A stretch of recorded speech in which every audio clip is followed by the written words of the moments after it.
ഇപ്പോൾ നിങ്ങൾ apple iPhone use ചെയ്യുന്നവരാണെന്നുണ്ടെങ്കിൽ ചിലപ്പോൾ നിങ്ങൾ ഓൾറെഡി ഒരു വൈഫൈ കണക്ട് ചെയ്തിട്ടുണ്ടാവും. ഇപ്പം ആ ഒരു വൈഫൈ ചേഞ്ച് ചെയ്തിട്ട് പുതിയൊരു വൈഫൈ ചിലപ്പോൾ നിങ്ങൾക്ക് കണക്ട് ചെയ്യണം എന്നുണ്ടായിരിക്കും. ഈ ഒരു വീഡിയോയിൽ നമ്മൾ നോക്കാൻ പോകുന്നത് ഇപ്പം ആപ്പിൾ ഐഫോൺസിൽ ഒരു വൈഫൈ കണക്ട് ചെയ്തിട്ടുണ്ടെങ്കിൽ അത് മാറ്റിയിട്ട് പുതിയൊരു വൈഫൈയിലോട്ട് എങ്ങനെ നമുക്കത് കണക്ട് ചെയ്യാം എന്നുള്ളതിനെ കുറിച്ചിട്ടാണ്. അതിന് വേണ്ടിയിട്ട് സെറ്റിങ്സ് ഓപ്പൺ ചെയ്യുക. സെറ്റിങ്സ് ഓപ്പൺ ചെയ്താൽ വൈഫൈ എന്നുള്ള ഓപ്ഷൻ കാണാൻ പറ്റും. അപ്പം ഇതിൽ നമുക്ക് അവൈലബിൾ ആയിട്ടുള്ള വൈഫൈ നെറ്റ്വർക്ക് കാണാൻ പറ്റും.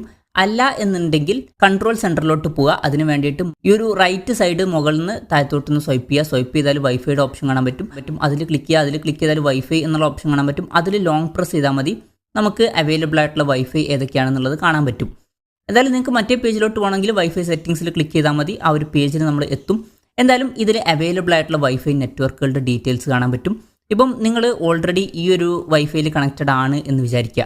ഇനി ഈ ഒരു വൈഫൈന്ന് ഒഴിവായിട്ട് ഈ ഒരു വൈഫൈയിലോട്ട് കണക്ട് ചെയ്യണമെന്നുണ്ടെങ്കിൽ ജസ്റ്റ് ഇതിൽ ക്ലിക്ക് ചെയ്യുകയാണെന്നുണ്ടെങ്കിൽ മറ്റേ വൈഫൈ ഡിസ്കണക്റ്റ് ആയിട്ട് പുതിയൊരു വൈഫൈയിലോട്ട് നമ്മൾ കണക്റ്റ് ആവുന്നതായിരിക്കും.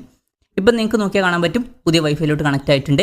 അപ്പം ഇങ്ങനെ നമുക്ക് വളരെ സിമ്പിളായിട്ട് ആപ്പിൾ ഐഫോൺസിൽ ഒരു വൈഫൈ ആയിട്ട് കണക്ട് ചെയ്തിട്ടുണ്ടെങ്കിൽ അത് ഒഴിവാക്കിയിട്ട് മറ്റൊരു വൈഫൈയിലോട്ട് കണക്ട് ചെയ്യാവുന്നതാണ്. ഈ ഒരു വീഡിയോ നിങ്ങൾക്ക് യൂസ്ഫുൾ ആയി എന്ന് വിചാരിക്കുന്നു. എന്തായാലും ഈ ഒരു വീഡിയോ പറ്റിയിട്ടുള്ള നിങ്ങളുടെ ജെന്യുവൻ ആയിട്ടുള്ള അഭിപ്രായം ജസ്റ്റ് ഒന്ന് കമൻറ്റ് ചെയ്യുക. അതുപോലെ തന്നെ ഇതുപോലുള്ള വീഡിയോസ് ഇനിയും കാണാൻ താല്പര്യമുണ്ടെന്നുണ്ടെങ്കിൽ ഈ ചാനൽ സബ്സ്ക്രൈബ് ചെയ്യാവുന്നതാണ്.